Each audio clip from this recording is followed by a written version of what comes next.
Hey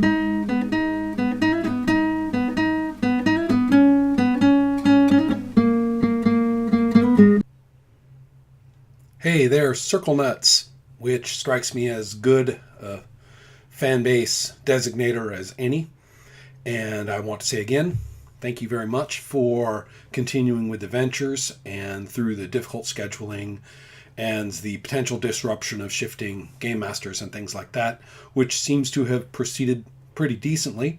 This is a very brief video. I'm under the gun with righty, very busy moments of freedom that I have, so it won't be too in depth. First person I watched the reflection for was Anthony, and what strikes me there is the fruition of your enthusiasm when you first picked up the books for the very first time, and contacted me and said, we have to talk about this, and was all fascinated, and now you're seeing the practice. The book itself is the theory or the instruction, the manual, the instrument, and or the manufacturing of the instrumentation. And now you're actually using instruments in your hands, and you're actually making them go and seeing, it's revving. It made the noise. It went somewhere, whatever analogy you prefer, but it's actually happening. It's kind of like somebody riding the bike and shouting out excitingly, I'm doing it by myself. And it's great. Not that means you're learning anything about role-playing you didn't already know, but it's exciting to see it in reference to this particular game, which I happens to write, and especially given some of its properties. Well, that's basically a very abstract point, but it's an emotional one and authentic one, and I want to kind of return it to you to let you know I can see what you're feeling and I can feel back about it and share that with you. So very huggy all of a sudden in here. All right, what about Ivan? Well, this is a little kind of a secondary reflection because you and I have already talked about it during the venture itself, and that video is going to be all part of this. We have all these videos to pile up. This is turning into quite a library just for this one venture. And the main point that I want to celebrate is your treatment of setting. And there's a lot in the book about settings growing under your hands or in your hands, given the pieces that are provided, given the requirements of play, particularly preparing a venture, but especially as somebody's basically going to become the vanguard of saying, we do have a setting here. What does it look like? What does it feel like? What does the smoke smell like? What are some of the things that make this place not just we're playing a fantasy game or something like that. And the relative cyclopean ruins, relative in terms of size, they're not that cyclopean, but they're, for the Crescent Land, they are, that these communities are built atop. And there's almost a Mobius feel there, right? The idea of these massive stone bulwarks, half sunk or half covered over by earthenwork, now with wooden palisades, atop parts of them, as opposed to whatever levels of stone had previously sat upon these lower portions in the past. That kind of imagery really hits, and it obviously hit the other players, and the notion of the Pananthuri as a previous culture, the artifact itself, which is brilliant because I always gravitated in play toward developing tech, whether new forms of working with steel or information about medicinal properties of plants that have been painstakingly recorded by some local person. I tended to think in terms of the recovery, discovery, and collation of knowledge in that more technical sense. The notion that knowledge was about the past in terms of the setting. Suddenly, it's like a 180 and you're saying, whoa, all kinds of stuff to develop there. I remember Anthony telling me a while ago that that was one aspect of the setting that intrigued him, was to be looking at the past. And I thought to myself at the time, oh, yeah, that would be kind of interesting, wouldn't it? Not realizing that I had, or not realizing, maybe just not emphasizing in my own mind, the degree to which I had provided groundwork for it. I very much did that on purpose in lots of ways to suggest that there was a past, and that, especially given the cultural context, I was thinking of the Suomi relative to the Germanic migrants from the south into the Scandinavian or Baltic territories, anything like that. I mean, that's vaguely kind of where I was working from without trying to emulate it exactly. And to see that seized upon and turned into a plot relevant content piece is exciting. I feel like you guys know your Crescent lands much better. All of these techniques have a way of growing. I remember, strangely enough, in roughly the same part of the Crescent lands, in a scenario that I was game mastering, I posited that there were these rock lizards. This was more in the mountains of Roke rather than all the way around in Tamarian, but kind of in that same portion of mountainous geography. Anyway, but there were these rock lizards, and they were kind of chubby, and they roamed over there, and they were good eating, and people were real good with these short range bows that were just right for nailing these lizards. And the lizards went into the stew pots pretty much 24/7, and so the idea that, okay, well, we're here and people are starting to eat lots of stew, and because you got to cook the meat for a long time. They're starting to eat lots of stew, and lots of root vegetables go in there, and so the people who are traveling there are kind of like, yum, this stuff's tasty. Sooner or later they realize it's the lizards, and it's not supposed to be a revelatory or ooh moment, but it's very colorful, it's visceral, it's understandable, and everybody sort of felt like they'd gone somewhere. So those kinds of things tend to escalate in terms of other people's expectations. You go somewhere else and people are asking, well, what are we eating as we get there? What kind of food has our meals sort of transformed into as we travel along? And in your case, I'm certain that people are going to be a lot more attentive to not just ancient structures, but structures in general and how they relate to the immediate ecology of a place. I wouldn't be surprised if questions pop up. If it hasn't been provided, people are going to want to know or make suggestions or bring it in when their turn to prep is involved in your case. So that's all really cool. I love watching that grow. Never mind all the personal favorites that you happened to drag in. I mean, rackers, right? I love rackers. There they are, pulling the wagons. One's like hot today, and the other one's like, rest time. The other one's like, want to swim? These kind of weird little conversations that they have. I can see that going on real easily every time I think about them, and clearly you could too. Then there's, of course, then you had to go, and what did you do? You made a wizardress of Urbaja who's gunky and smelly and sexy and, all kinds of debauched. And I'm kind of like, do you have to be throwing me all these bones, all at once? That's a whole lot of, Ron love that you've got piling up there. So, yeah, I mean, that's always fun. So, great. Thank you for that, all of it. Now, let's see. Oh, yes, Eloy.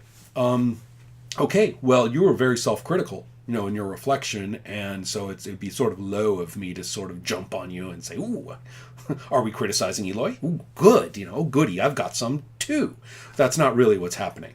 Matter of fact, I thought you were real hard on yourself. But there are a couple of things that I will just say, this having been the third venture, I've mentioned it a little bit before, it seems as though each venture, maybe this isn't a bad thing or a criticism, it's an observation, each venture seems to bring you into a different angle of discovering the limits of your comfort zones. In the first one, it was a little bit like, well, do I really want to play emotionally? Don't I just want to run around and, shoot blasters at droids and stuff? And then, after the first one, you're kind of like, well, that's funny. I kind of felt some emotion in there. That wasn't, it wasn't a performance. I did that. And then the second time, there are a couple other things. But again, sort of grappling with what you were and weren't comfortable doing, and then discovering that in some ways you were, that on paper you weren't comfortable doing it, and then in reality, in practice, you sort of found yourself on it going, no lightning bolts. And I don't know if that's, it's not the job of the game to be developmental for you, and nor is it any obligation on your part to try to change as a role player. But I know that you're, stepping into this game with a certain amount of, okay, it is different. Well, but this particular time, it's like a whole library of those angles on comfort zones. We've got the whole thing about shifting to a different character, which you had to, so you shifted to a different character, but, now you had to play, you could have played someone else's character, and you're like, whoa, that is a big high wall. I'll just go back and play one of mine, which is legal, and it's allowed. I mean, if I didn't want people to be able to do that, it would have been a rule not to, never play your character again, something like that. But that's not the case. You can, but your reaction in encountering it shows there's a real thing there. We'll see what happens. We'll see what happens when you choose to play someone else that isn't your character. Will it be someone that someone has already played, so you've seen them? Or will it be someone out of the pool that nobody's played yet, and it's not someone you made up? That is completely allowed. There's no ownership anymore. Just because someone made up a character from now on doesn't mean a thing. They're everybody's now. Everyone's in the circle. So we'll see what you do next time. Interesting to see what that choice will be. Not like this is a challenge or anything. Trying. Okay, so what else do I have in my Eloy list? We've got... Right. Yes. Spells. If I were to be some sort of life coach, which I will not do unless I am paid, therefore, and probably not even then, because that's like false license or representation or whatever it is. But if it were my place to give advice, one might say, maybe you just shouldn't play the wizards.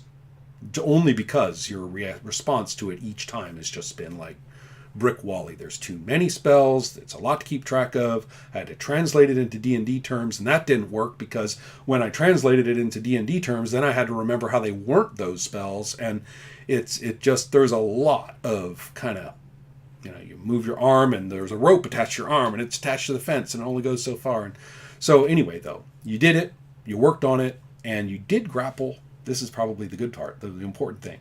You did grapple with what colors of spells you would be casting and the consequences it would have for your character.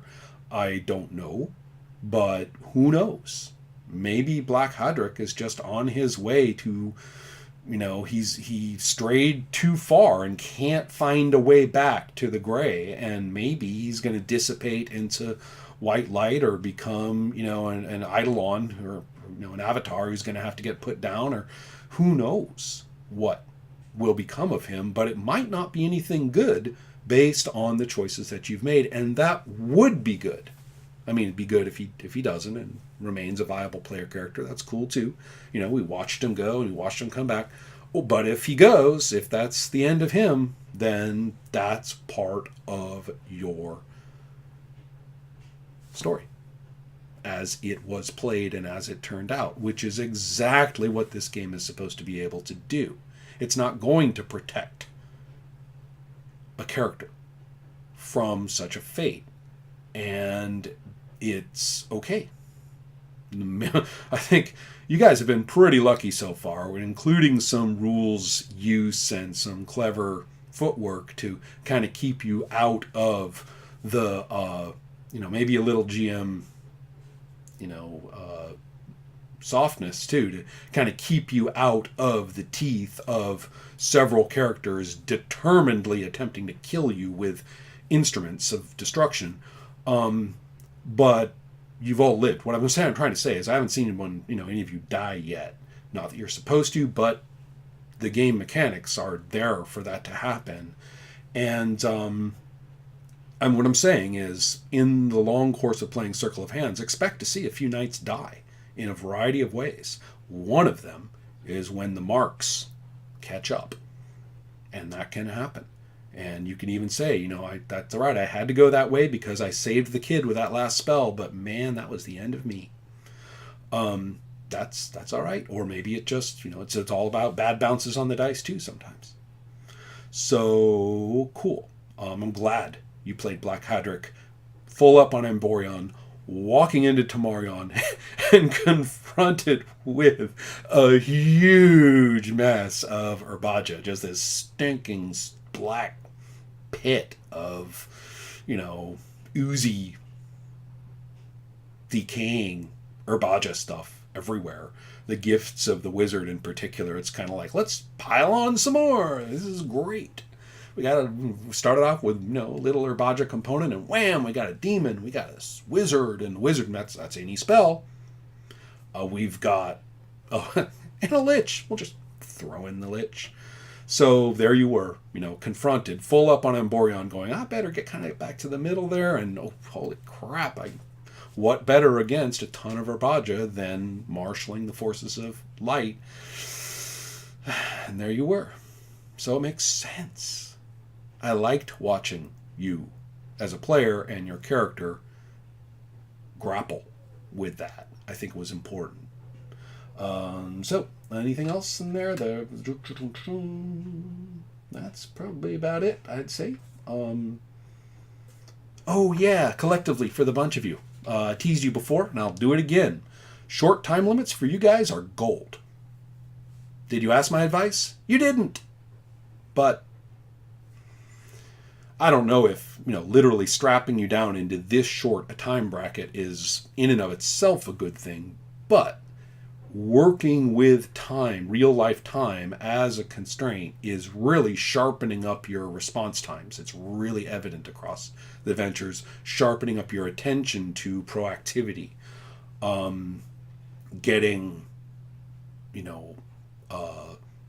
the idea that, okay, we are here to do shit, and we're going to do it, and we're going to find where we stand, and we're going to act. And I liked that. I like. Was it too short a session? Did you guys get strapped a little by it? Probably. But as a device or as an event in the process of maximizing the power of this particular game, I don't think it's a bad thing in the long run. And as I've seen in the last couple of ventures, not really in the short run either. So there you go. Observations, solidarity, tiny bit of critique, judgments, of course. I'm judgy. But thank you. Thank you very much.